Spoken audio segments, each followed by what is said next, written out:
And we're back another week from the blue corner. My name is Dennis, and this week we're doing something a little different.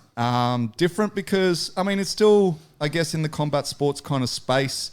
My guest has obviously got knowledge in combat sports. He obviously trains and things like that as well. But we are getting into the tech world. We've never done this before.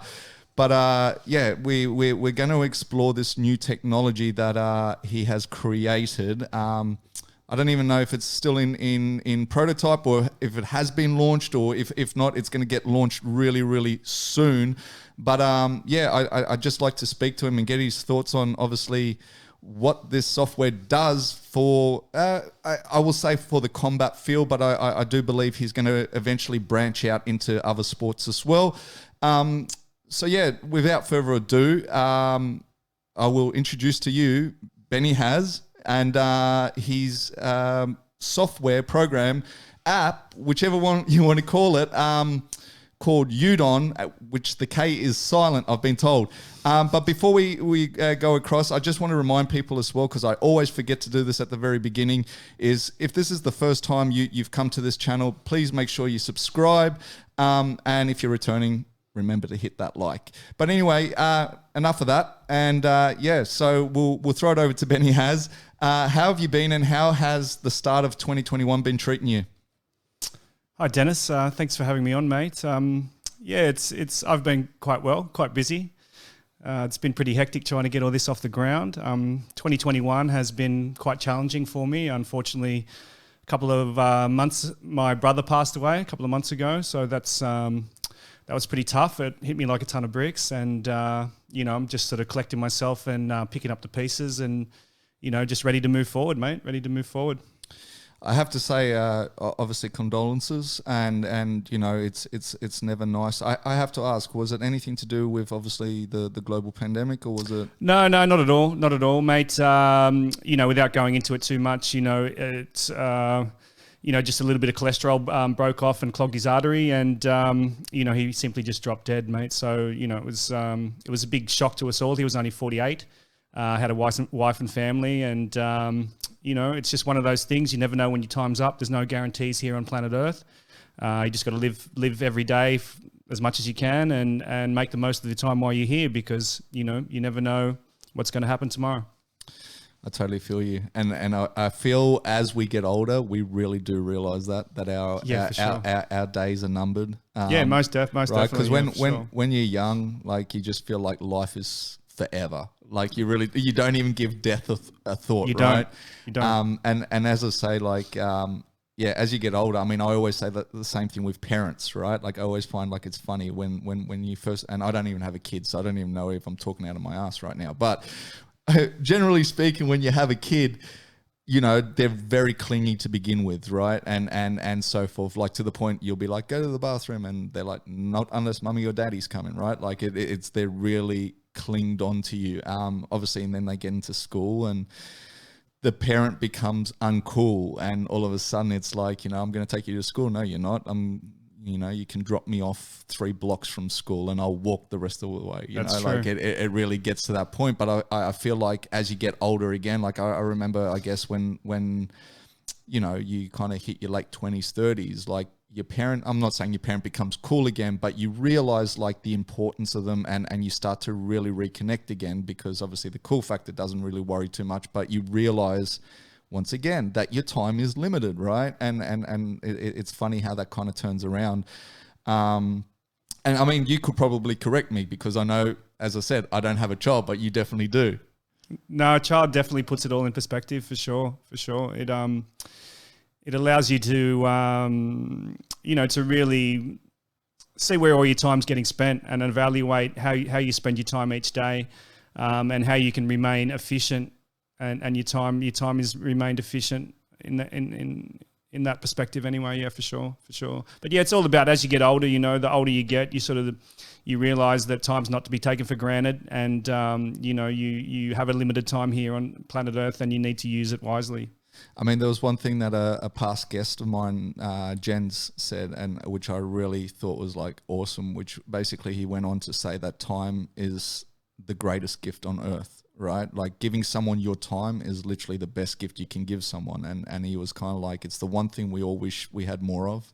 It's the one thing that we never have enough of. And once it's gone, you can never get it back, right? And I was like, damn, that's on some real shit right there, right? Yeah, look, I 100% agree. You know, even starting this project, you know, my whole ambition is not based around money. It's based around time. I want my time back. I want my life back. I want to walk the earth on my own terms. These are what motivates me, what drives me. Money is nice. It's always nice to have money. It's nice to have nice things, but you know, spending the day at the beach with your daughter, or, you know, just little things that time allows you to do when you're not so constricted by the normal 9 to 5 program of working 5 days a week, having four weeks off holiday. You know, that's just not how I really want to live my life. And, you know, if you want to change it, you know, you need to go out and create it. You need to go after it. And that's basically what I've been doing. That's a lot of what drives me and motivates me behind this project.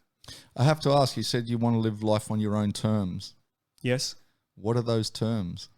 Well, basically, I just don't want to be dictated by work. You know, I want my work and my life to be the same thing. You know, I don't want a holiday from work. I don't want a holiday from my life. I just want my life and my work to be the same thing and to be balanced efficiently and effectively. You know, getting up and going to work 5 days a week for somebody else, to me, that scares me because I don't feel like I'm living up to my full potential. You know, I know that there's things that I can do. I know there's a lot of things that I could do. And, you know, if I'm working for someone else and doing the hard yards for someone else and not really doing something that I love, well, then that means that I need to make a change. And it's kind of like that saying goes, right? You got to work to live, but not live to work.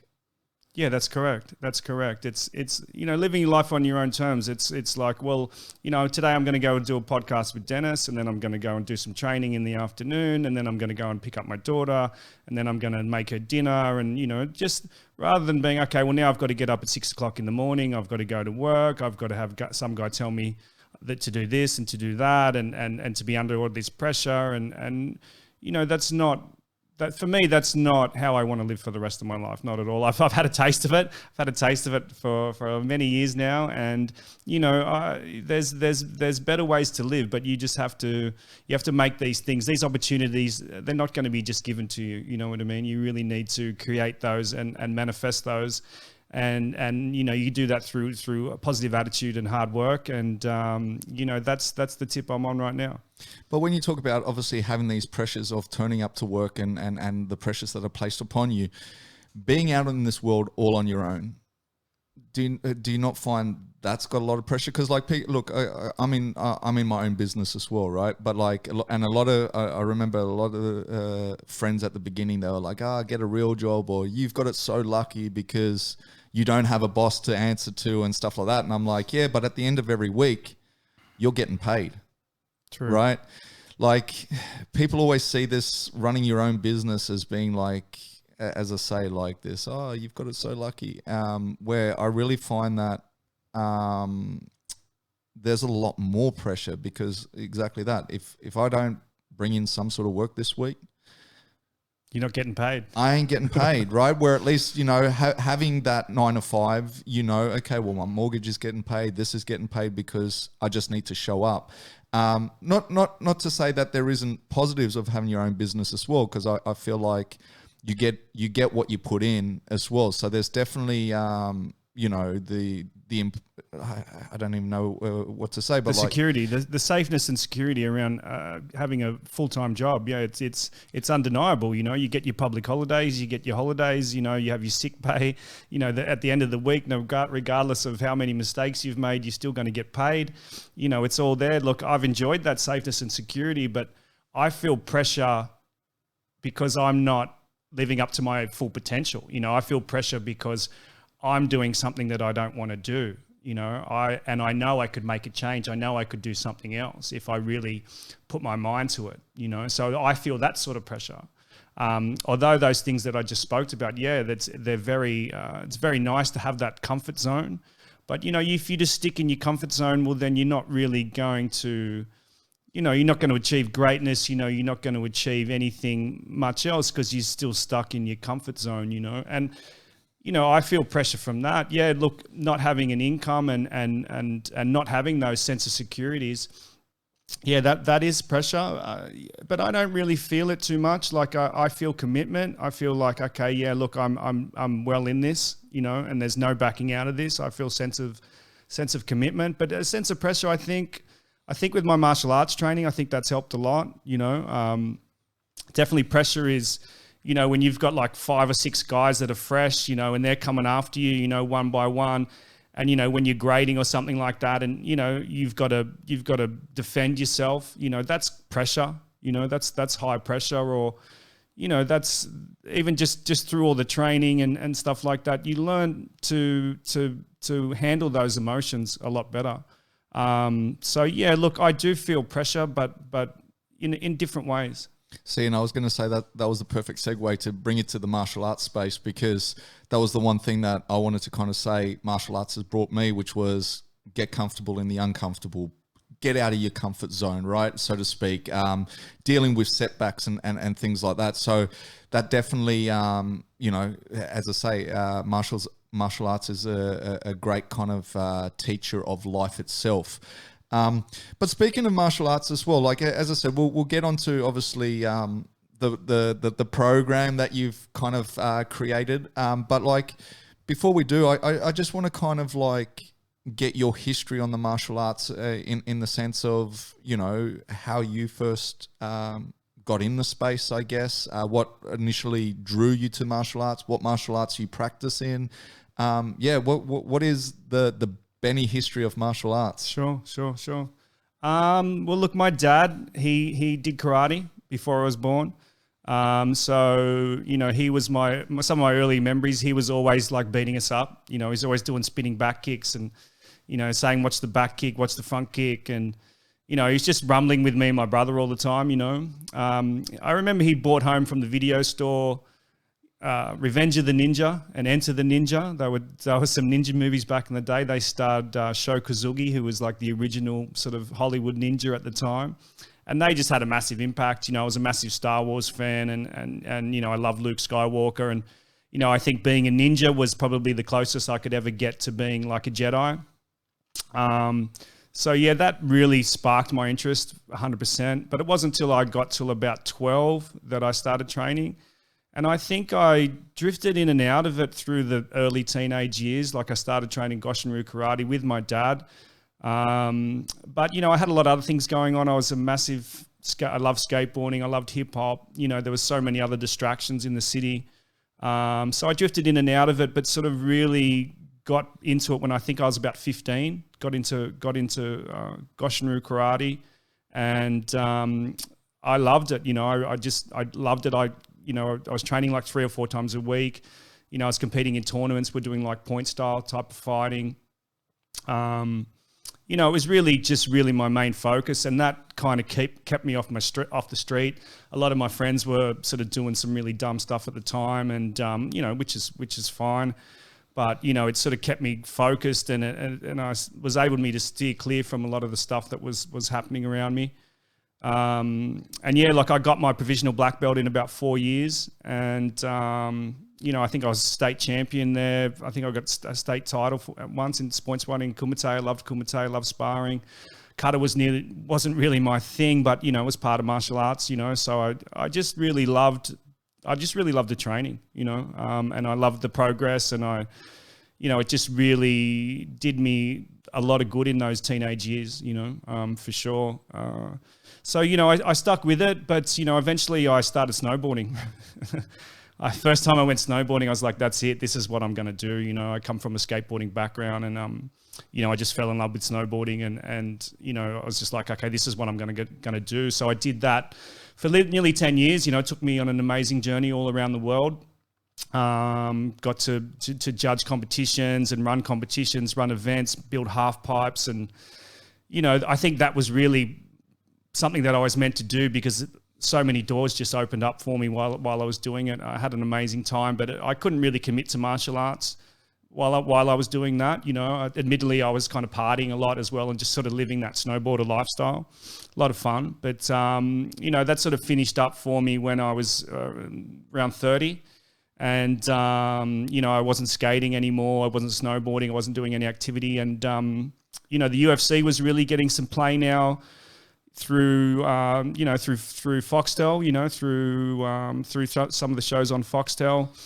I'd known about the UFC for forever, really, from its conception through Fighting Arts magazine. I'd always read all the stories, and I just sort of made the decision to go back to martial arts because I always wanted to confirm my black belt. With Goshin-Ryu, you get your black belt provisionally, and then you have to go through pretty much the whole process again to get it confirmed, and you have to learn new cutters and there's a little bit more to it. So it's quite a whole process to have a confirmation of a black belt through Goshin-Ryu, which is something that I really respect in that club.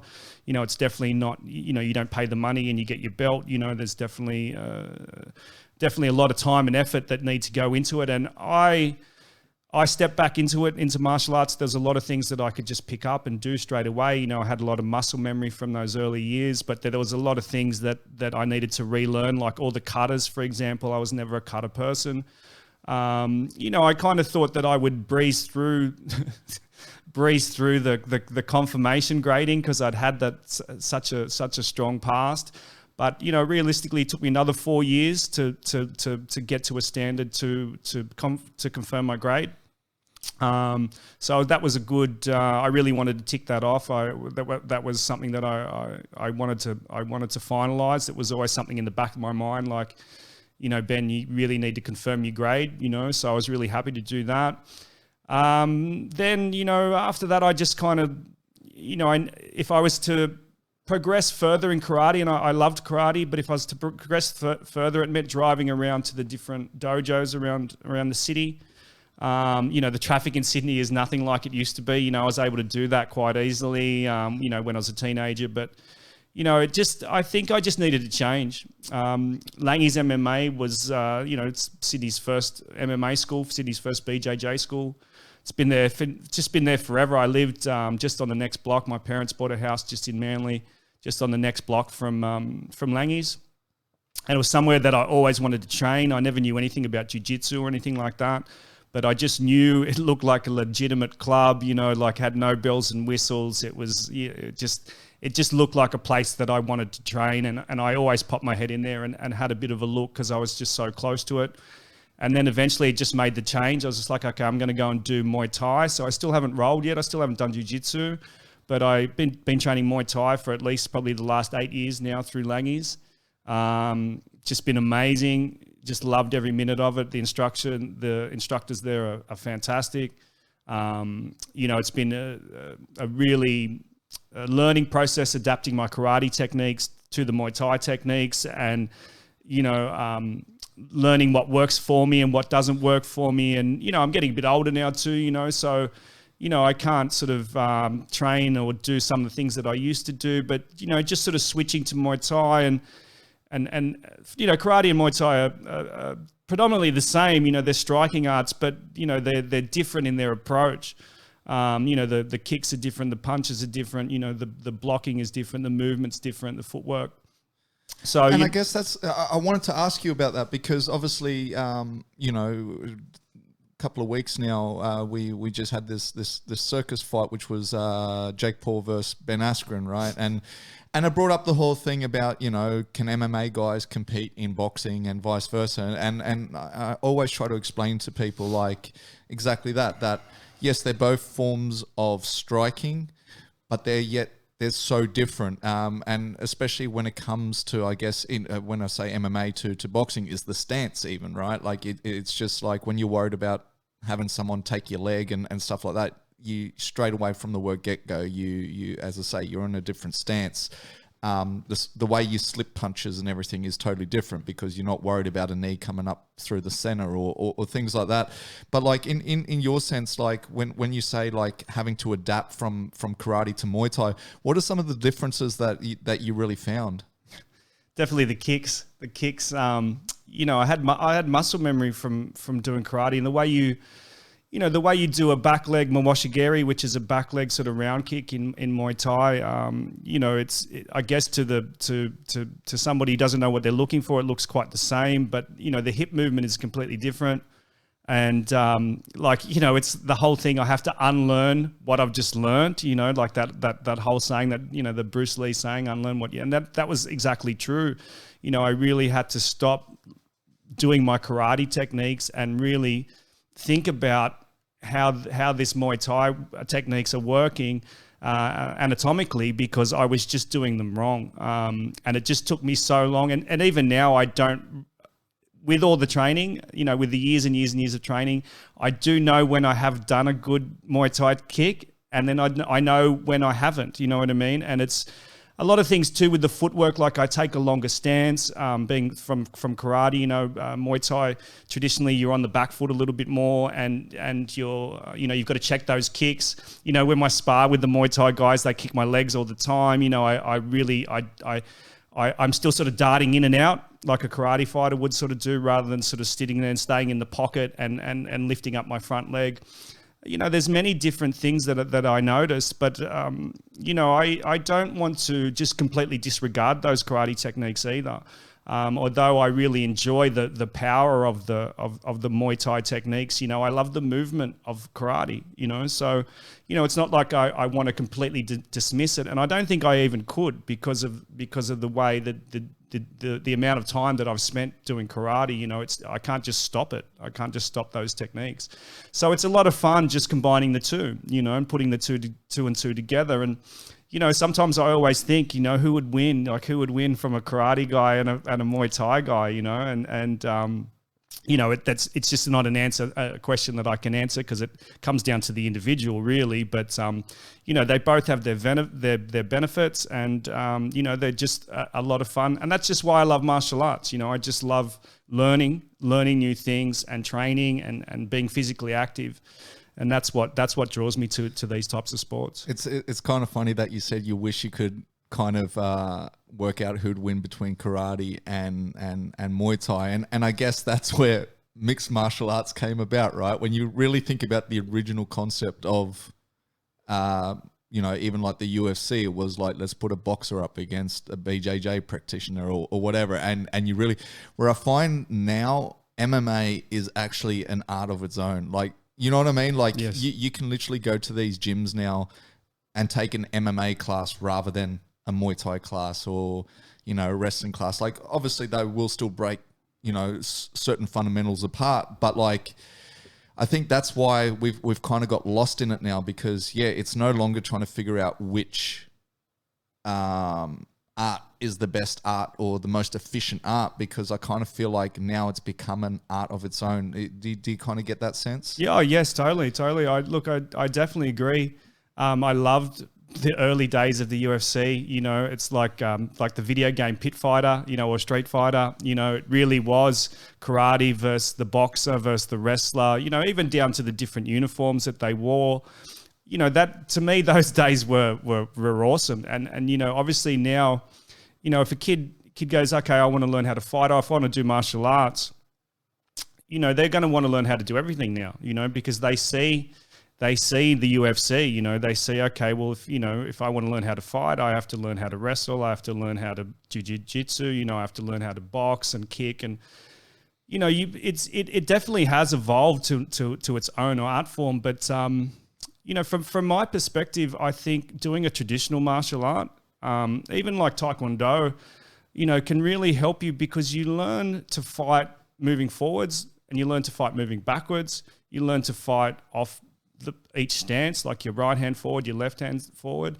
So you see guys, even like Robert Whittaker, he comes from a traditional karate background. He can land heavy strikes moving backwards. Dudes like Paul Felder as well, from any leg, from any side, from any direction, a traditional martial arts background, you will learn how to strike like that. Where in an MMA, where you're sort of learning a whole group of techniques from ground game to your stand-up, you might not work on moving backwards so much, or you might sort of stick onto one stance, or, you know, you might not have the footwork to move side to side. So that traditional method of just doing drills up and down all night, like that you get from those traditional styles, sure, for kids now, you know, they might go, man, this sucks. You know what I mean? This is horrible, you know, because it's very difficult, especially on a wooden slippery floor on a cold night in the winter, you know. But, you know, that's how you learn, and that's how you get confident.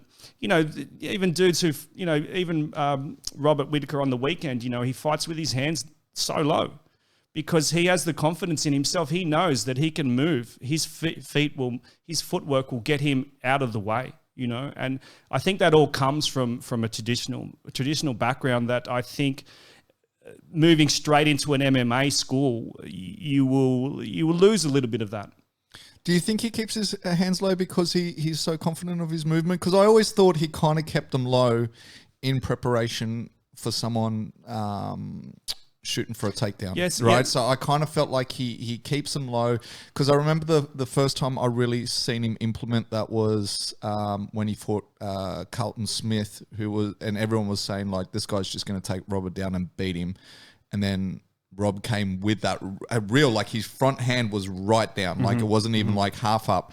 And it was literally like, yeah, shoot, I got my underhook right there. And I kind of feel like that was, but I mean, as I say, I could be totally wrong, but I thought it was more in preparation for wrestlers that he's confident in his striking, where obviously when it comes, but look, I was proven wrong again, like this Calvin fight. I mean, speaking of that fight, you obviously watched it, right? Yes. And did that fight go the way you thought it would, or?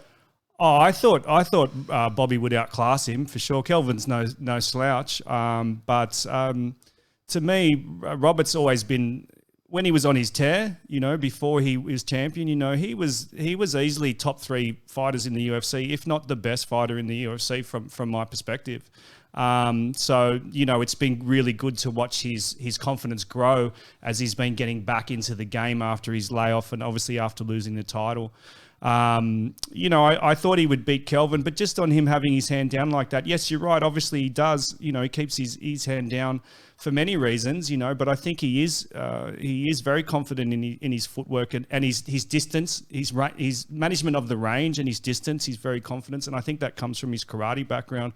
But I think also especially after watching that, the Gastelum fight, I think he keeps it low because he can sneak the jab up. You know, if you've got your left hand up or your right, if you've got your front hand up high, you know, you can shoot the jab out real quick, but your opponents can see it. If you have your hands down low, you know, you can sneak that jab up real quick and you know, you don't even see it. And I think that works a lot for Bobby. So, you know, he has his hands down for many different reasons, but even someone like Conor, you know, Conor has that sort of traditional style of moving in and out. You know, his footwork allows him to gauge the distance and range very well. And you know, I think that you can see that in the way he keeps his guard up as well, because he has quite a low guard as well. Are you a fan of Wonder Boy? Yeah, I love Wonder Boy. Of course. Look, he's that traditional point style fighter. Like that's how we used to fight when we used to do tournaments and stuff like that, in that point style. And sometimes I look at it and I just go, oh, this style's crazy, you know, like what, even the way he just has his hands down so low and you know, it when you look at it sort of to and compare it to like a traditional Thai fighter or a traditional boxer, you know, you think, what's this guy doing, you know? But yeah, he's the prime example of what I'm talking about. You know, he is supremely confident in his movement, and he knows that he'll be able to get out of the way, and that's why he can hang his hands down so low. And one thing that I've noticed, you know, switching to Muay Thai, and especially when you got gloves on, is just how much energy it takes for you to keep your hands up all the time, you know. And, you know, I was always in sparring and in training, I was always getting told by the coach, come on, Ben, you got to keep your hands up. You got to keep your hands up. And I'm like, oh man, I'm too tired, you know, I can't keep my hands up, you know, but obviously there's an importance to keeping your hands up as well. So, you know, I think it's all about, you know, for fighters these days, it's all about just finding a good balance of what works for them. But, you know, just definitely, you know, if you're not going to keep your hands up, well, then you need to be you need to be very confident in your footwork. And the reason I ask about Wonderboy is at the moment, like on the internet and stuff, there's a massive push for Wonderboy. Like there's a lot of people out there that are, and look, we all love Wonderboy. He's one of the nicest guys. My question is I guess, like with him, all these people are wanting him to get the title shot and stuff like that, and I would love to see him there too. Would he have success, you reckon, with Usman? And I mean, even to the point, like obviously right now he's been matched up against Gilbert Burns.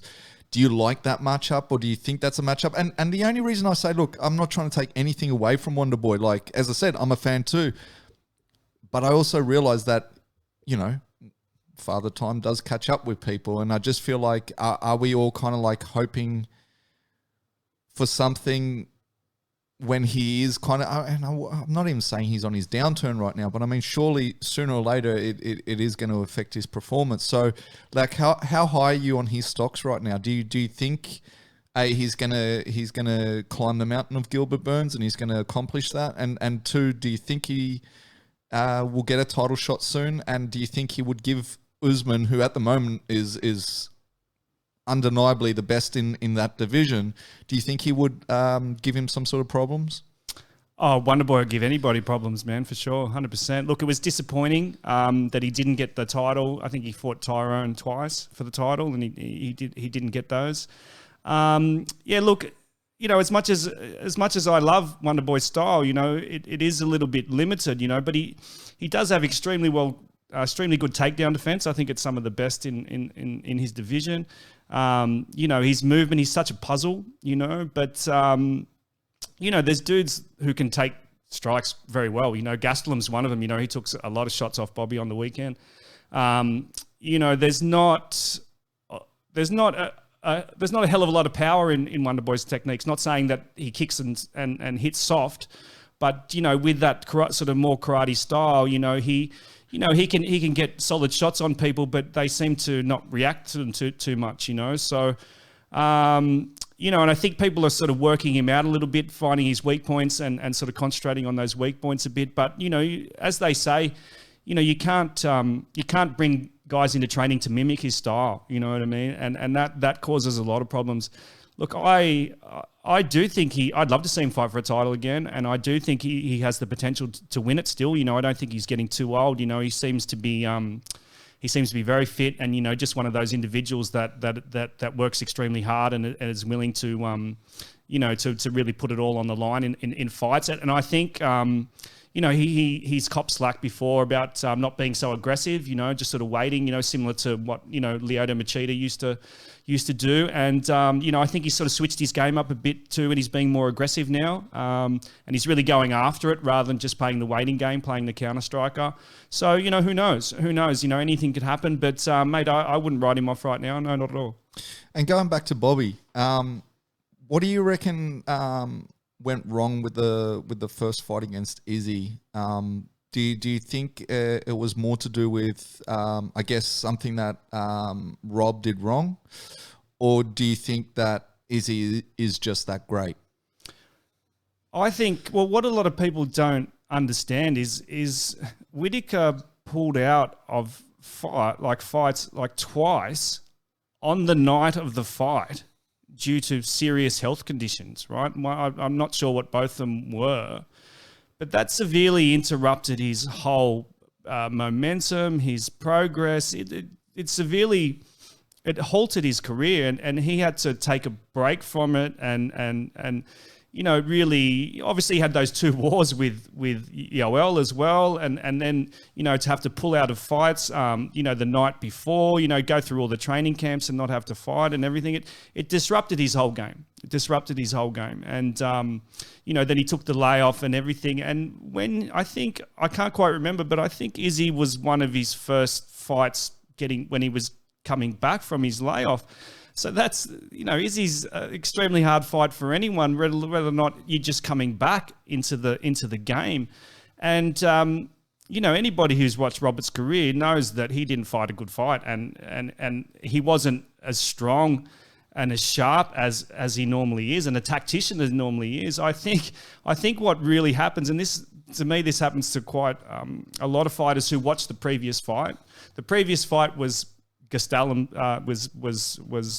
Gastelum versus Izzy, right?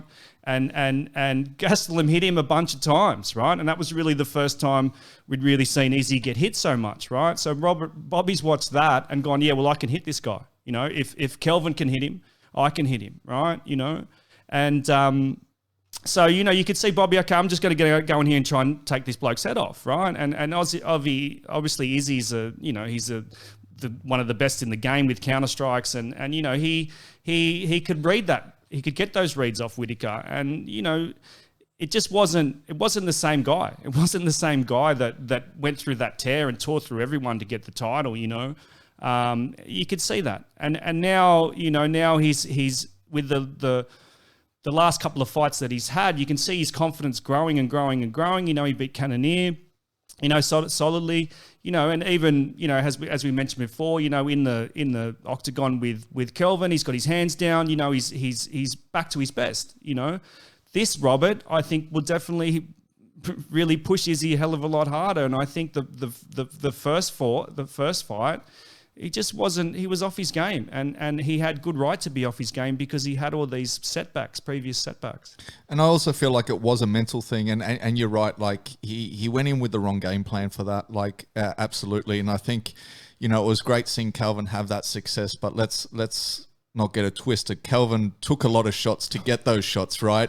Most definitely. As we all know, Calvin can take some shots. Like that guy, like, I don't know what his head's made out of, but like he can take those shots. And I think that was a mistake there. It's like, yeah, cool. You're going to rush in, you'll hit Izzy, but Izzy's going to hit you doing that.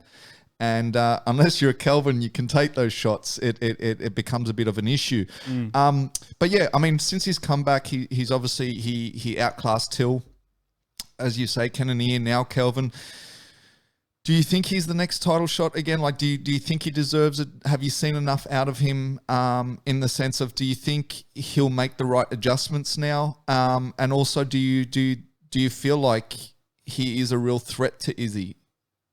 Yeah, he's a threat to anybody. He's a threat to anybody in the UFC and, you know, in the octagon. For sure. Look, I don't know too much about it, but I did hear that Izzy's managers, or they're not interested in fighting him again. You know, I think he's clear for the next title shot for sure. I think he's done enough. I think he's done more than enough. I think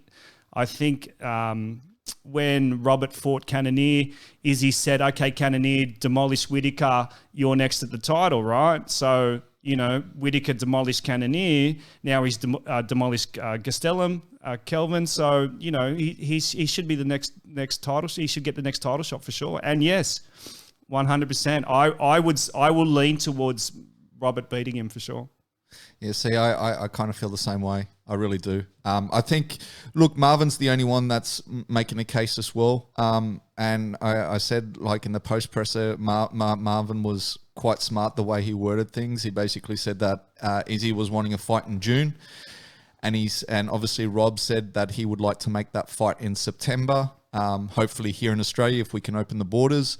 But Marvin used that and basically said, listen, Izzy, you want to fight in June? I'm ready. So that's the only thing that I felt like he played that card really well. He's basically saying, if you don't want to wait for Whittaker, I'm here, right? Which would then mean, you know, if they did make that fight in June, then Whittaker would probably have to take another fight, because I just don't know if he's going to fight in June, he's going to be ready by September again, right? So we'll see how that all plays out. But I definitely feel like he went at that first fight wrong. I feel like he knows that as well. And I kind of feel like he will make the adjustments. Once again, Izzy's a tough one, right? He really is, because he is really good. But I do feel like if there's one person that could beat him, it would be Rob, and I really look forward to that match. But listen, I mean, one more question, I guess, for you as well. I just wanted to ask, as a parent now, you said obviously you got into karate because of your dad. Does your daughter train in martial arts? No, she doesn't. I've trained her a little bit just privately, just on the pads and stuff. She can actually kick very well. She can punch and stuff like that. She's she's not really. She's just kind of getting back into her athletic side. When she was younger, she would run around everywhere and kick the ball and do no-handed cartwheels, and she was absolutely crazy. Now when she got to about 12, she got a phone and she's like, oh no, I'm just going to do things on my phone now, you know what I mean? But now she's back, she's playing soccer.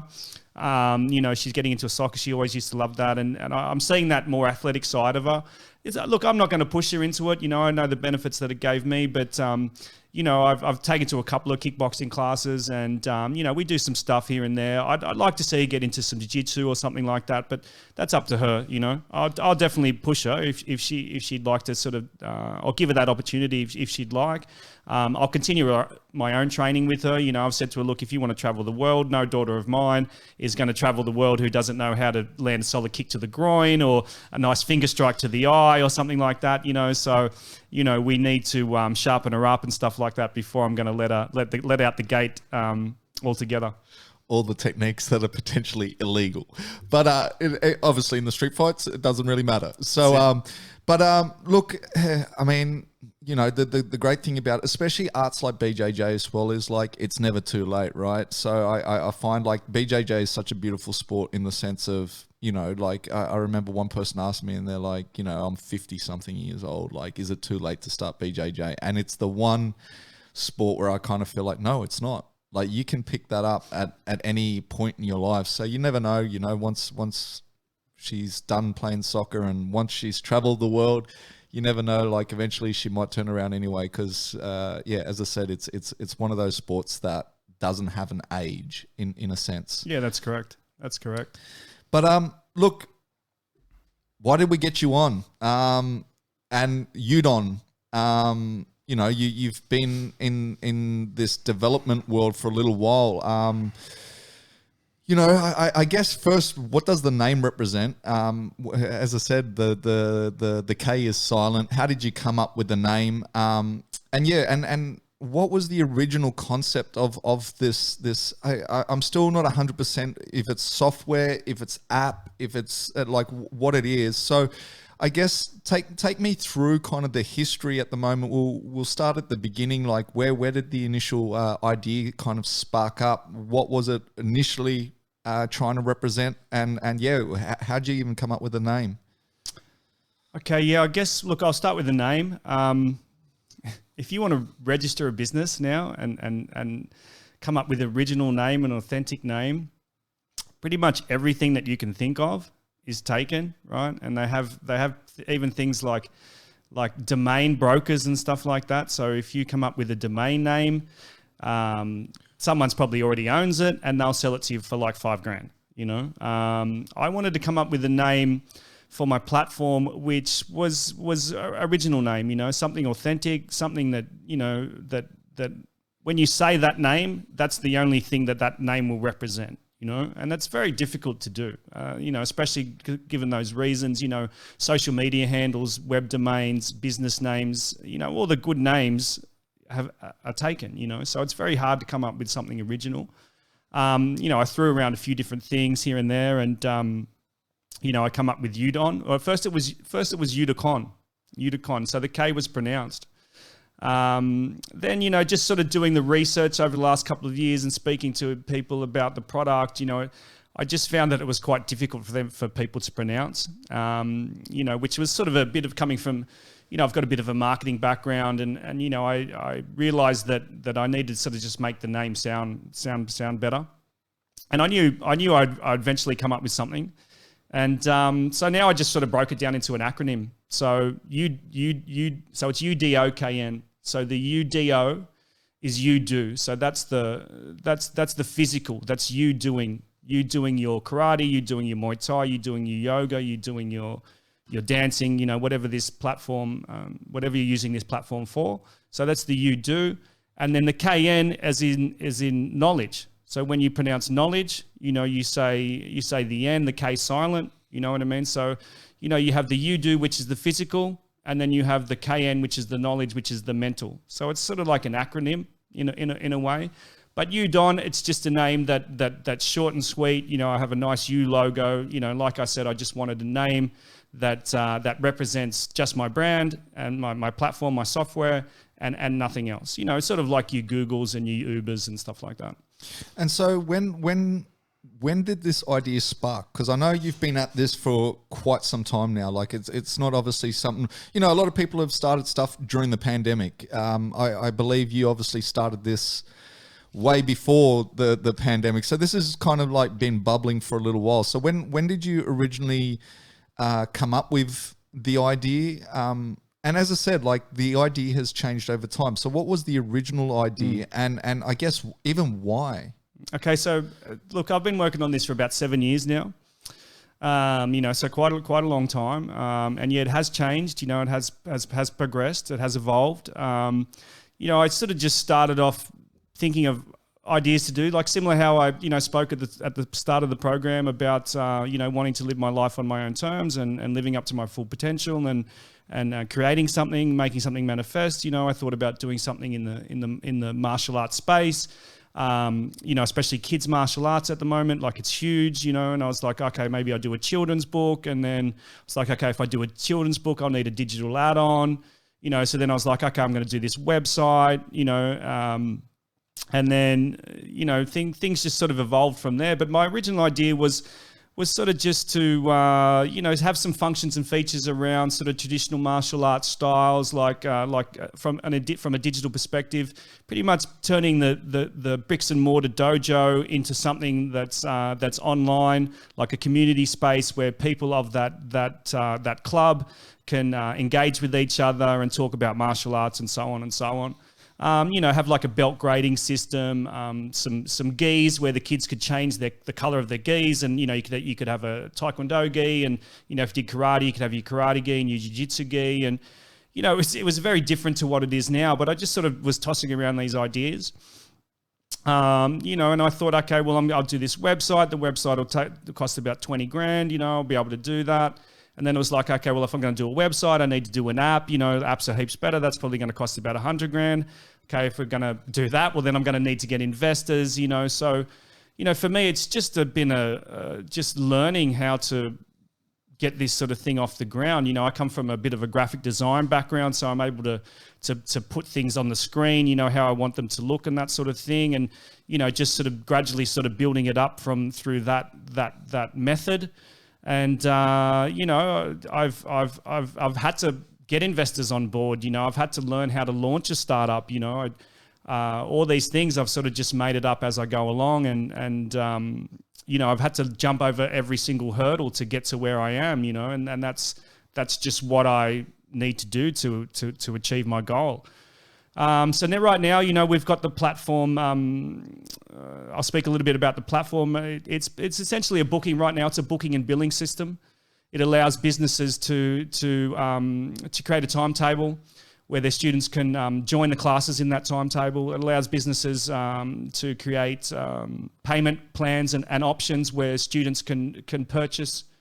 So it's pretty much, we're laying down the foundation of a member management platform. And we're going to build and grow the features and functionality of that as we grow the business. So think MindBody. MindBody's like my biggest competitor. You know, MindBody works in a different type of way where you have a subscription fee, a monthly subscription fee, and you have a merchant fee. My platform has no monthly subscription fee for the business, and it has no merchant fee either. Udokn makes its money by taking a very small percentage of the transaction from the member joining the association or buying a monthly subscription or purchasing their lesson plans, their lessons. I take a very small percentage of that. So, you know, it's way more cost effective for businesses to have this type of solution, this member management solution. You know, we have plans to take it further where it's my original concept has always been to create an exclusive environment for which students can upload photos and videos, not for likes and for ego trips or anything like that, but for learning. You know, video analysis is an extremely underutilized tool in most sports. It's used at the extreme high end probably every single day.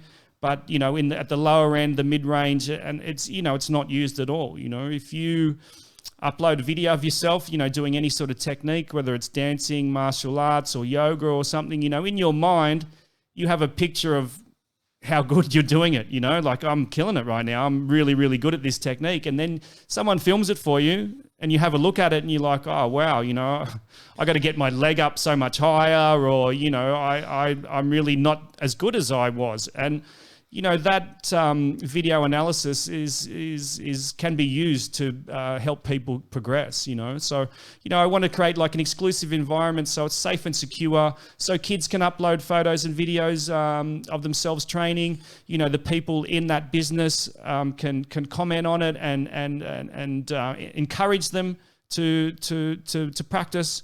And it's in safe environment, so it's just for that business itself. It's not for the whole of the world to see. It's only exclusive space for that business to operate in. So it's safe, and it's a safe environment for kids to do that. And I was going to say, when you have training footage and you realize how bad you are, there's the other type of people that'll be like, they'll blame the person taking the video. They'll be like, oh, you didn't get the angle right? It'll be like, can you shoot it again? Yeah. But we'll do it from this angle. Come on. But like, let's go back to the original, obviously even the funding. How hard was it to get investors on board? Because I know also you got a government grant at some stage. Yes. Like how much did that help in the progress? But like how hard was it to like were investors kind of like really like on the idea, or were they kind of like hesitant to begin with, or how hard was it to get the funding? Look, it's it's been very challenging, very difficult. It's to get anyone to hand over large amounts of money for something that's not even built yet is always a challenging time. I raised quite a bit of money through friends and family, and that was something that I never thought I would do. I would be able to do, but I've got a good close group of friends, and we just sat down and spoke about it, and they saw my journey, my progress, my evolution from the idea from when it first started to what I've got it to now. They saw the benefit that I was offering, and the value and the potential of the idea. They're investing money in me predominantly as well, so, and they saw my drive and my motivation, and they all know me for a very long time, so they back me as someone who can get this off the ground. But still, it's a conversation. I said to him, look, 99% of these things fail. You know what I mean? But I'm like Han Solo. Never tell me the odds. You know what I mean? I'm like, I don't think about failure. I only think about success. But going back to the beginning of this podcast, though, do you feel the pressure? How the pressure? Well, just that people have backed you. They've thrown money at you, but there is that chance of failure too. And then you're like, damn, like, and especially when you're talking about friends and family, like, do you see that as any sort of pressure? Yeah, look, like I said, to me, it's not pressure, it's commitment. It's like, okay, feeling pressure, you can essentially control that yourself. You can allow yourself to feel pressure, or you can not allow yourself to feel pressure. Commitment, well, I'm committed now. You know what I mean? I've taken money from people. I'm accountable. You know what I mean? And that is also a big driving factor as well. But yeah, look, it's not something that I'm comfortable with. Okay, can you give me money? Can you give me money for this idea that I'm working on? But as I said, we all sat around and it was like, look, this is one of those things that we don't want to sit when we're 60 and go, oh man, we should have done that. We should have done that. And all my friends were the same. We're like, yep, okay, let's do it. So I was able to get an initial amount of money off the ground. I also got picked up by an investment portfolio company who own a digital agency. They really liked the idea. They saw the potential in the idea, and so they sort of backed me, where they sort of took me under their wing, under they call it the Nebula program, they sort of match me for a dollar for dollar value. So if I say, for example, I throw in 50K for development, they'll throw in another 50K of development. So they're not throwing in money, but they're building the actual platform. And that's a deal that any sort of founder can strike, and a deal that's sort of offered through various sort of development companies out there. But it's not something that you have to have a good idea, and they have to really back you to want to help you with your idea. So through those connections, as we were able to get get a start, get the program, the application being developed.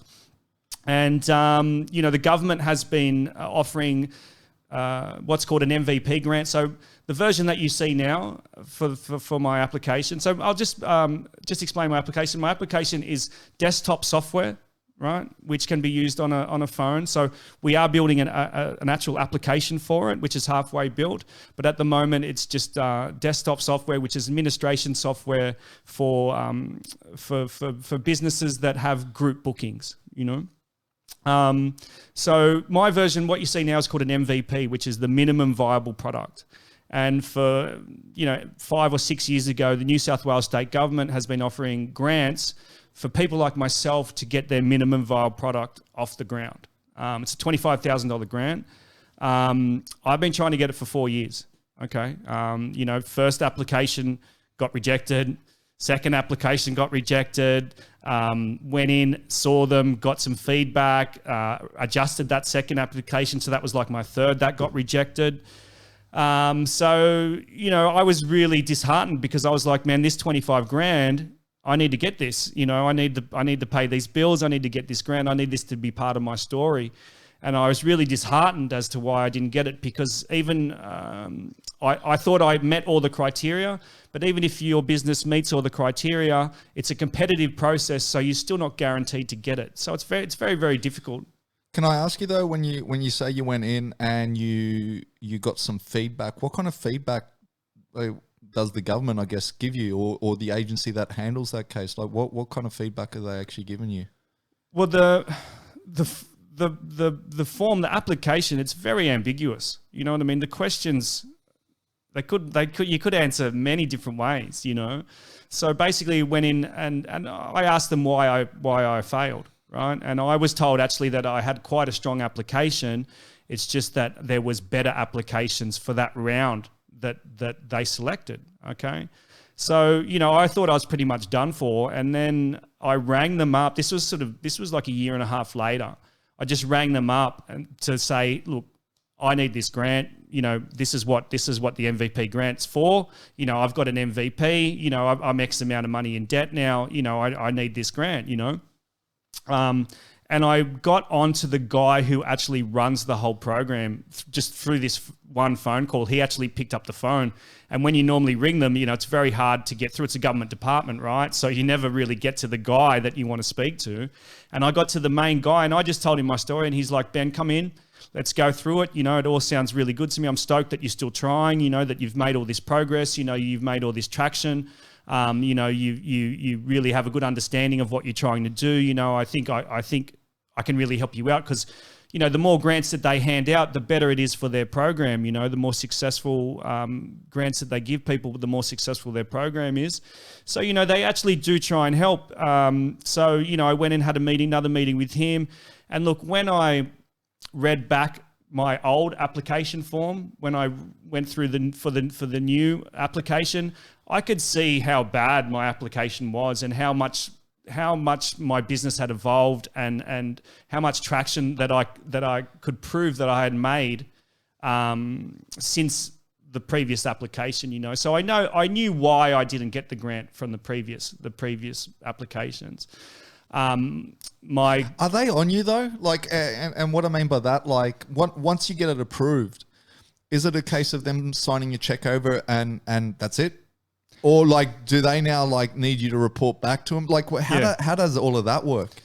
Yeah, they just gave me the first $9,000, and they just did that. Look, you do have to have certain criteria met. You know, they don't just go, okay, yeah, here's the money. You know, you do have to, you know, have all your T's crossed and your I's dotted, and you know, you need to have the right things in place for them to hand over the money. It is a fair bit of work. You know, I won't lie, it is a fair bit of work. But they just gave me the first 9K, and now I've just moved to the next stage where I'm filling out what's called a progress report for them. So, you know, I show them screenshots of the application, you know, some feedback from my first customer, and, you know, a couple of other bits and pieces. And then once they're all satisfied with that, I think I go in and have a meeting with them. We sit down, we go through the whole thing, and then they hand over the rest of the money.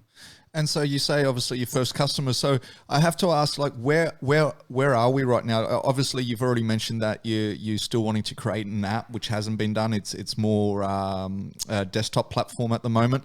But where are we? Like, has it officially launched now, or is it still in beta testing, or where are we with? Well, I'm just about to officially launch it. My whole plan was I've been lucky enough to work alongside Langy's MMA, Anthony Lang. He's been, you know, I approached him many years ago and said, look, Anthony, I've got this idea. This is what I want to do. You know, can I sit down and talk to some of your students? Can I talk to you? Can I get your feedback? You know, he's been really instrumental in helping me get getting the project off the ground from that perspective, because you know, you need to have some valid feedback from the actual market. You know, you can't just sort of assume that you know everything and that you're going to solve all the problems that you need to solve just from your own mind. You know, you really need to get out there and speak to people within the industry. And Anthony's been he's always been in my corner, you know, and he's really helped. And so, you know, we've got the platform into Langy's now at the moment. You know, we've had it in there for like the last 3 months, and you know, that was always my plan to put it into Langy's. Any type of software or platform or application that you make, when you first release it, it's going to have bugs in it. You know, it's not going to work 100% correctly. That's the nature of this type of business, you know, and so, you know, that was the plan. Okay, let's put it into Langy's. And I told Anthony, I said, look, this is going to be our MVP. You know, it's the very first version. It's going to have bugs. You know, we need to work together to sort the bugs out. You know, are you happy with that? He said, Ben, no problem at all. You know, I can see what you're doing. I back you. I back the project. You know, I'm happy to help. You know, I can see the value that it's going to add to my club. So, yeah, we've had it in Langy's for 3 months now, and we've sorted out all the bugs. So yeah, we're just about to, I've got a new website getting built. So realistically within the next 1 or 2 weeks, like I feel like an official launch coming through where, you know, I'll sort of make some announcements on social media. You know, I'll start driving sales through ads and email campaigns, and I really start to get the name and the brand out there and promote the application. Is Kings on board? Because I kind of had a little stalk of your Instagram before this, and I saw you there with Elvis, and is he on board as well? Yeah, look, I tried to get Elvis as well. I've spoke with him quite a few times through this project. He's been very helpful as well. He's a very intelligent guy, Elvis. You know, he researches everything. He's very sharp. He's got a great business out there at Kings. I don't know if you've been out there, but mate, it's the most impressive MMA training facility I've ever stepped foot in. I would have to say it's the biggest and best in Australia. If there's bigger and better than that, I'd love to see it. You know, he's a really good guy. You know, he's worked hard to achieve a lot of success in his career from a fighting perspective and also from a business perspective, a club perspective. You know, I've got a lot of respect for him, and you know, I wanted to get Elvis on board as an ambassador for the program. Elvis has given me a lot of feedback and the ideas that he would like to see in the application. What we're going to do first, I think, with Kings is Kings actually has a yoga school that operates out of it called Sydney Hot Yoga. And you know, Elvis has asked if we could put Udokn into that part of the business first, because Udokn has to evolve a little bit more and get a bit more functionality and features to be able to accommodate a school the size of Kings. You know, it's nearly there, but it needs more. It needs more to be able to really solve all the problems of the size of King's Academy would create trying to run that style of business. But Elvis has been a big fan, and he's really helped me as well. And we'll hopefully be getting it into to the yoga studio. I think I'm just waiting for his subscription of one of my competitors to end. And then Udokn will be into at least that part of King's Academy, and then hopefully we will get King's fully on board. And I have to ask, and this is only because my gym uses it, Zen Planner. You heard of that? Oh yes. So if I was to ask you what sets you apart from, say, a Zen Planner, and this is only so I can walk into my gym and kind of like maybe show them this platform as well. What are your major kind of, I guess, differences that you would kind of like point to? Yeah, for sure. Look, there's quite a few of these things. And the pandemic has really highlighted the need for these types of programs. So there's more and more competition coming out. I do look at them from time to time. Some of them that have come out are quite good. Others are sort of just very generic. There's a few of them that I could name. Mind Body, that's my biggest competitor. There's Zen Planner, as you mentioned. There's Kicksight. There's GlowFox now. There's a whole range of these things coming through, and they're all very generic in the way that they look and feel. And pretty much they're all generic in the way that they cost. They're quite expensive depending on the amount of students that you have in your club. So, say Mind Body, for example, you pay, you could pay anywhere between $250 to $800 a month, depending on the size of your business, just as a monthly subscription fee. Then on top of that, you would pay, maybe $500 or $600 in merchant fees to your merchant, like Easy Debit or Ebby Debit, whatever one that you wanted to go with. So you have a monthly subscription fee for the platform, and then you have a large amount of fees for the money that's moving in and out of that platform. With Udokn has no monthly subscription fees, and we have no merchant fees. So, it's just made with more modern technology. It's made with Stripe technology. It just allows us to create a different business model where we make our money off the transactions that go through the platform itself. So for a business that's free for them to have the program, we don't charge them a monthly subscription fee. And the merchant fees are handled through the program itself. There's no third party merchant. And I guess the other advantage is for, especially what we've been through at the moment, and let's knock on wood that we don't go down that path again, but like where we've had a period where gyms had to close for 2, 3, in some cases probably even longer if you're down in Melbourne and things like that. But like from the way I'm understanding it right now is in those cases, they would have shut down the business, and because there's no subscription fee, there would be no outgoings. Am I right in saying that? Yeah, that's correct. I heard a story. I think this is what I heard down in Melbourne. They were locked down. It was now like for 6 months. I think that like for that I think the second time they went into lockdown, or maybe I can't quite remember now. But I heard that Mind Body gave all the businesses 1 month free, and that was it.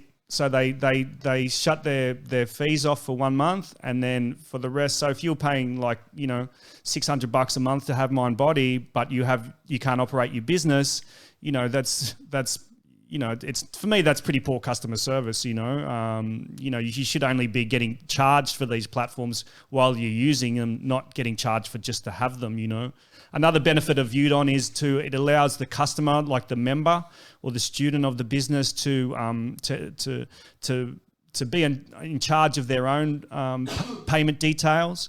They can cancel their own subscription or update their own subscription at any time.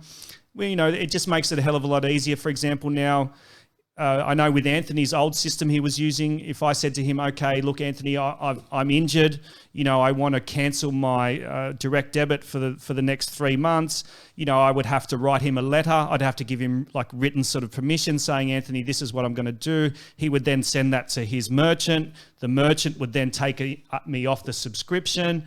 So it's sort of a little bit of a lengthy process that you need to go through just to get off your monthly subscription or your lesson plan, whatever you've purchased. Udokn allows the user, the member, the student to be in charge of all that. So it's just a very simple and effective, easy way to manage the day-to-day runnings of a business like a martial arts or a yoga studio. But what's stopping like students from cheating the system? Sorry, I was choking right there. But yeah, what's stopping students from cheating the system to put their membership, I guess, on hold? And and still turning up to classes, I guess, if you're putting the power back into the students' hands, if that makes sense. Yeah, well, the way it works now is with Langies, everybody who walks in the door, they have to join the class. Okay, so if there's, it's like adults BJJ at 6 o'clock, everybody who's walking in at 5:50, they have to join the class. They do that. They can easily just scan a QR code. The QR code will bring them up to the Udokn customer web portal. The web portal has all the classes listed.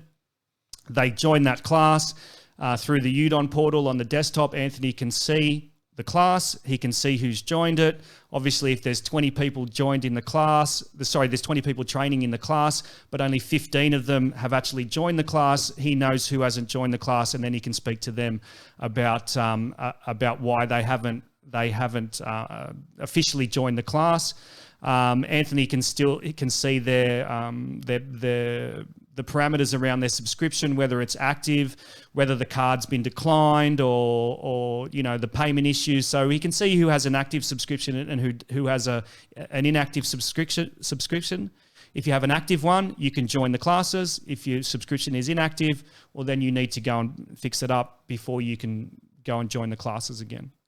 And so where are you right now in the sense of, like, I guess for people listening to this episode, like, are you at a point where you're now onboarding different gyms, or are you still looking for gyms to, I guess, as you say, while you're still, or are you through Langs now, have you ironed out all the bugs, or are you looking for gyms to jump on board as kind of like a trial period?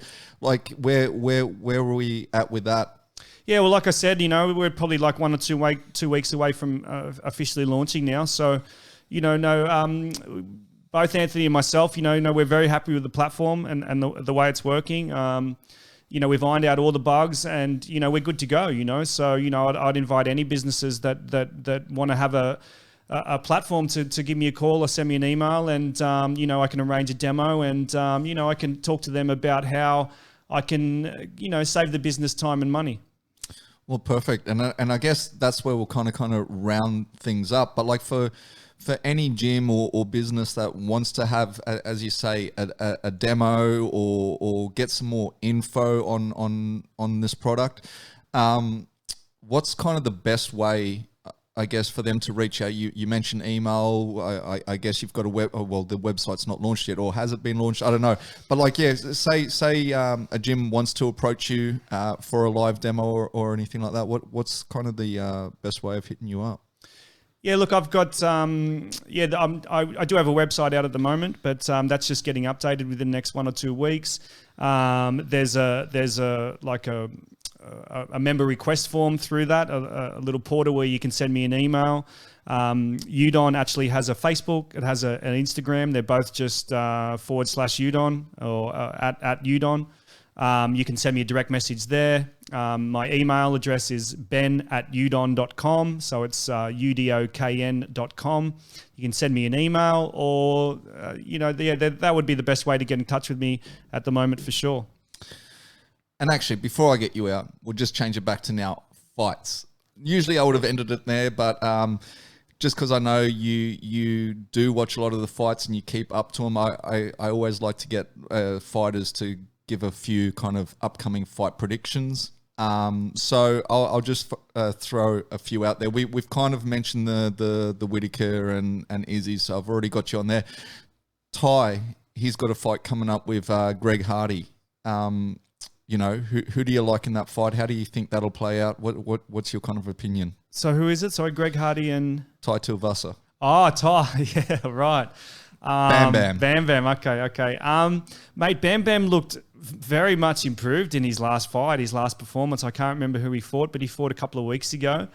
I was very impressed with him.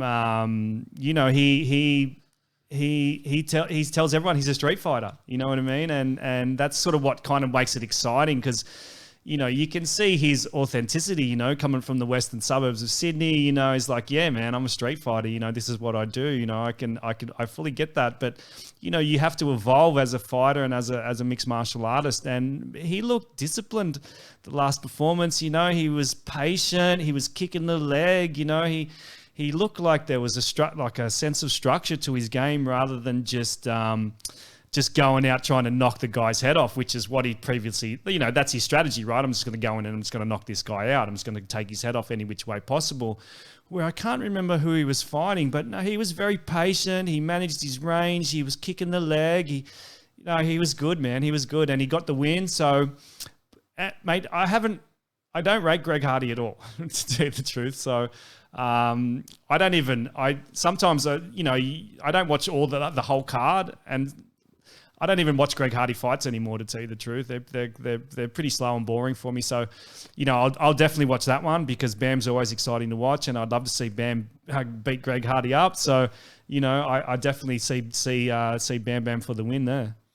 All right, and then another one would be Dan Ige versus the Korean Zombie. How do you see that one? Yeah, the Korean Zombie's tough, man. He's very tough. Don't know about that one. That one could go either way. That's definitely the one that I'm kind of sitting 50-50 on. Obviously, from what the Zombie has kind of done, but I also feel like is he coming towards the end of his career? And he's been in a lot of wars. He has. But I'm very high on Dan Ige, so I'm kind of 50-50 on that one. One that was a bit of a surprise, but I guess we all get excited on is Edwards versus the return of Nate Diaz. Do you like that matchup? What are your thoughts on that one, and who do you think potentially walks out of the cage? So who is it? It's Nate Diaz and Leon Edwards. Oh, Leon Edwards. So obviously Leon just had the fight against Bilal with the eye poke. Yes. After 2 years. He did look great until that eye poke, but he was also on a 2-year layoff. And then obviously Diaz has been out for a little while now too. How do you see that? Oh, mate, Nate's always been entertaining, you know, even before the fights with Conor and everything like that. You know, he was always an entertaining fighter to watch, mainly just because he brings it. He's there to scrap, you know. He's not there to push guys up against the fence or whatever, you know. He's there to choke you out or knock you out or whatever. You know, he's got cardio for days too. You know, they get both the Diaz brothers, they get better as the fight goes on, where most fighters don't. You know, their output starts to decline after, you know, first or second rounds. Diaz starts to pick up. You know, can take a hit, loves getting hit, sort of turns him on, sort of makes him into a bit more of an animal. And, you know, you can just see it, like he's just really fun to watch, you know. And, you know, I was always a Conor fan too, you know, and I was always like, oh, Diaz could choke Conor out so easily, you know what I mean? But I think Conor could take him, you know, and then, you know, obviously Diaz choked him out. And, you know, I would never not back Nate Diaz. You know, he's a full warrior. You know, he's a fighter from the ground up, and you know, he'll take it to anyone. And you know, he doesn't have a large skill set. You know, like he's not. You know, he doesn't have kicks really. You know, his boxing is. He's obviously got great boxing, but he has his own sort of style of boxing. You know, his approach on it, his way, what works for him. You know, he obviously jiu-jitsu, he's great jiu-jitsu. He's got high-level jiu-jitsu, you know, and he's got the tools that work for him, you know, and he gets the job done, you know. So, and he does it in an entertaining fashion and manner. So, yeah, look, I would, I'd always back him, even though he hasn't been maybe the money that he's made, you know, off the Conor fights, you know, maybe that has gone to his head, or maybe he's not the same fighter anymore. He has had a long layoff, and obviously, you know, they always talk about ring rust and stuff like that as well being a major factor. So, you know, who knows? But one thing's for sure, it'll be entertaining. And I wasn't going to ask you, but you brought him up, Conor. obviously they're making the trilogy fight between him and Dustin. They're one apiece. How did you like, I guess, Conor and Dustin's performance on the last one, and how do you feel this next one will play out? Oh, I predicted Dustin beating him for sure. I remember Elvis actually put a post up way before the fight took place, and he said, "Who do you think will win?" And I said Dustin. I said he's got better boxing, he's got massive punching power. You know, he finished Gaethje. You know, he's way more active. You know, anyone who finishes Gaethje, you know what I mean? It's like, dude, this dude finished a dude who's unfinishable, sort of thing, you know. And you know, I've watched Dustin's progress, you know, from the time when Conor beat him. You know, Dustin the Diamond. He's always been one of my favorites. You know, you could just see his progress, his evolution, his professionalism. You know, his mentality. You know, everything just get better and better and better and better all the way through his career to the point where he became a world champion. You know, and a deservedly so. And you know, he's a tough fight for anybody, you know, but after that fight with Gaethje and stuff like that, I was like, look, if Dustin can put this dude away, you know, if he can put Justin away, well, then surely he can put Conor away as well. The fight was amazing. It was a great fight. And you know, Dustin even admitted that Conor really hurt him. And I thought Conor was going to sniper him like he was sort of doing in that first round. And then, you know, the leg kicks, you know, the calf kicks and stuff like that, you know, they started to play out. And, you know, Dustin got the W and, you know, deservedly so. I was stoked for him. You know, I was a little bit sad for Conor, but, you know, Conor's got 100 mil in the bank. You know, how sad can it be? You know, you saw the boat that he came in on in Dubai. You know what I mean? I was like, oh my God, look at this guy. You know, he's this from Dustin, you know, Dustin's life to Conor's home life, it couldn't have been any different, you know. And look, I'm a bit sad now, like with what's happening with the promotion of this next fight, you know, because Conor was supposedly made a $500,000 donation to the Good Fight Club, which is Dustin's charity. Supposedly that didn't happen, and now they're beefing, and Conor's going at him on Twitter and calling him a redneck and all this sort of stuff. I just don't know if that's fake. You know what I mean? Like, Conor's the best. Or is the old Conor coming back? Because, I mean, for a while now, people have been like, is this nice and friendly family man Conor who's now like, you know what I mean? Because even with Cowboy, he was really nice and pleasant to deal with. Like, some people were saying that was kind of an act. So is the old Conor back? And does that make him more dangerous now?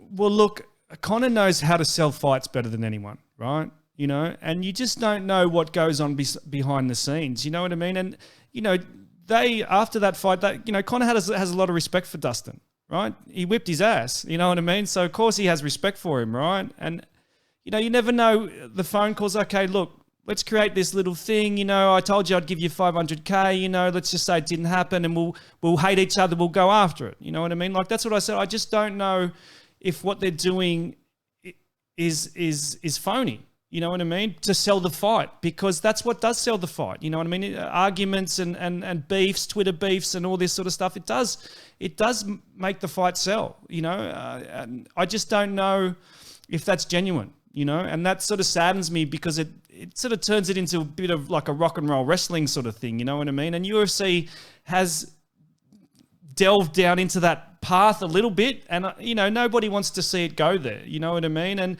you know, I would like to think that Conor, you know, has learnt a lot from the past, you know, and has evolved himself into you know, someone who could sell the fights well, but doesn't need to take it to that level, you know? So who's your pick? Man, I can't. Well, anything could happen. Look, Conor's a smart fighter, right? He's one of the smartest. He has one of the most smart fight IQs in the game.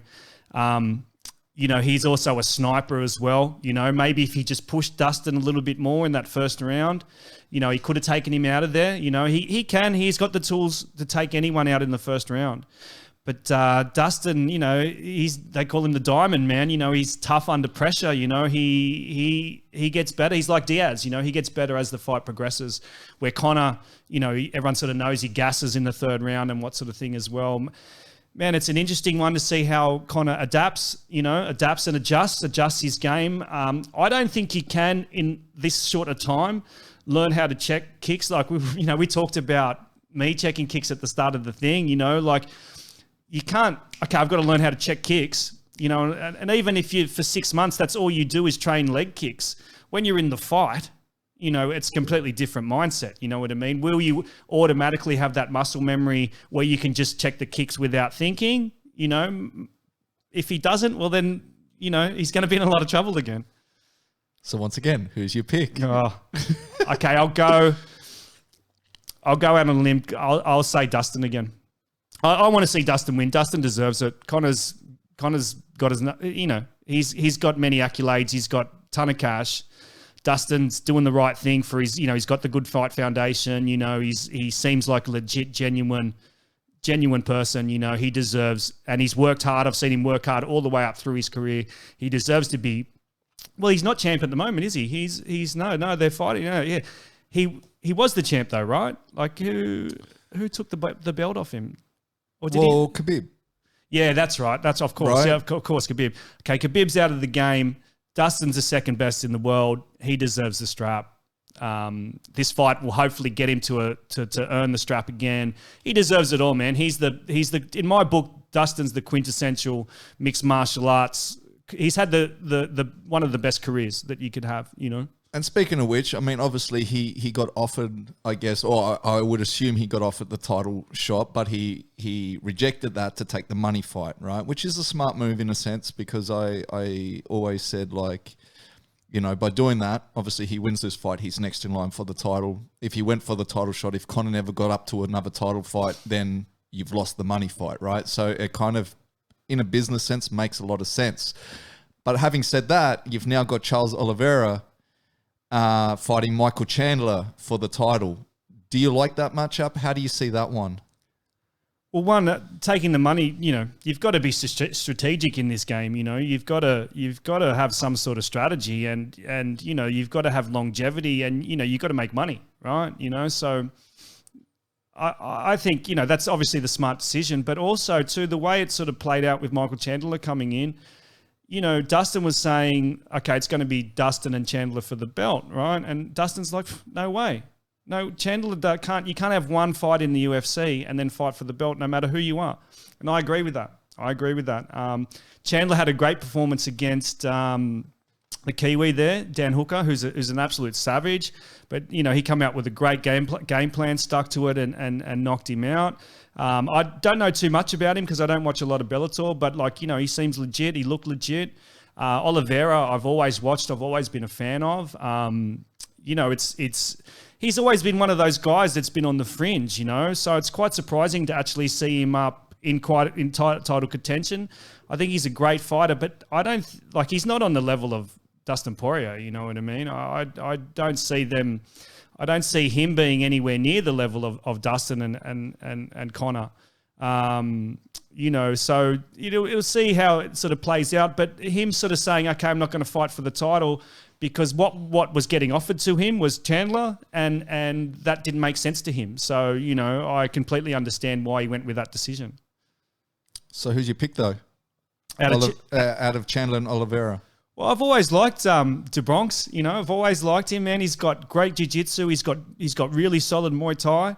He always brings it. He's a solid fighter. I've been watching his whole career. Chandler, I don't really. I've only really, to be honest, I've only watched that one fight with Hooker, and I liked him until he started that ridiculous call out at the end and USA and chanting and all this sort of stuff. It really made me cringe. I was like, man, you've just done some amazing work and, you've just kind of spoiled it. So, I'll go with DeBronx on that one, man, for sure.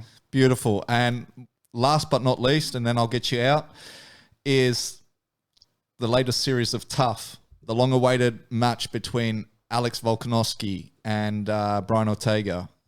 Do you like them as coaches? How do you see that fight when we finally get to see it? And yeah, who have you got for that one? Man, I love Volkanovski. He's just such an Aussie. Like for people, for Australian people to watch him, we understand him. We understand his accent and his reactions, and it's just he represents an Australian, the way our mannerisms and the way we talk and act, and he does it well. Like there was a tweet the other day about how Robert Whittaker and both Alex, they're just like true blue Aussies. They're really respectable. They're great. They're good family men. Like I saw that tweet. Yeah, they really, I guess, handled themselves well. And if there's two people that you want to go, this represents us, I think we're in good hands in that sense. Definitely. So, I love watching him on television. He's so genuine, he doesn't change, like when he steps in front of the cameras, all the press and, even after winning the title and all that sort of thing, he's just the genuine footballer from Wollongong, right? And just on that, just quickly, it just goes to show that anybody can win a world title, right? Any gym can win a world title. They got nothing, if you've seen their setup down there and where that sort of come from and all that, his coaches are, I don't know his coach's name, but he's not one of the most respected coaches in the game. And, he's just, okay, well, I've got someone here. I've got a student who's keen to learn. I'm going to teach him. I'm going to teach him as best as I can. And, they've worked their way up to win a world title. Anybody, any gym and anybody can do that. And that's the example of that, which is amazing. So I love Alex. I love Ortega too. I think Ortega's a great, a great martial artist as well, who has also evolved immensely since just becoming like a jiu-jitsu guy. His stand-up now, I can't remember one of his last fights that I watched him, he looked like a completely different fighter. Well, it was against the Korean Zombie. It was Korean Zombie, was it? Yeah. And he pieced him up. His stand-up looked amazing. He's really strong Muay Thai. He looked great. So Ortega's tough, man, for sure. So it's going to be interesting to see how these guys coach each other. Interesting to see how the teams will relate to Volk. And I know when Whittaker was coaching, he had a lot of issues with his team, and I'm not sure if that was from him, his mentality, the way he approaches stuff, and his coaching staff being Australian and stuff like that. I'm not 100% sure, but it'll just be interesting to see how Volkanovski's staff and his team members, how they synergize. And I was gonna say who's your pick, but I'm assuming you're gonna back the Aussie, right? Oh, look, not always. Look, I thought Max beat him. I honestly thought Max beat him last time. I think the first 3 rounds Max put on a clinic. Max Holloway put on a clinic. It was one of the best 3 rounds I've seen from a martial artist. And, he didn't get the decision there. The people I was watching it with were like, yeah, Aussie, we won. I was like, oh man, Max got ripped off, So not always, but, I'll judge fighters based on their merit. I would lean towards more Ortega, sorry, Volk, I love you, but, mate, Ortega's a hard fight for anyone, and he's only getting better and better. So, we'll see how it plays out. Well, there you have it, man. Like, as I say, like, I really appreciate you taking the time to kind of come out and see me. It's been a long time coming. Obviously, we spoke about getting you on a while back, but obviously you've been in development for a little while. And I have to say this episode's now kind of run a little longer than I thought it would. Probably one of my longest ones, which is kind of crazy as well. But no, look, I really appreciate it. We definitely want to do some other things that we've been talking about as well, but we'll keep that on the hash. But look, best of luck to you. Once again, for people that want to check it out, it's Udokn. The K is silent. Go check it out. And until next time, let's stay blessed. I'm a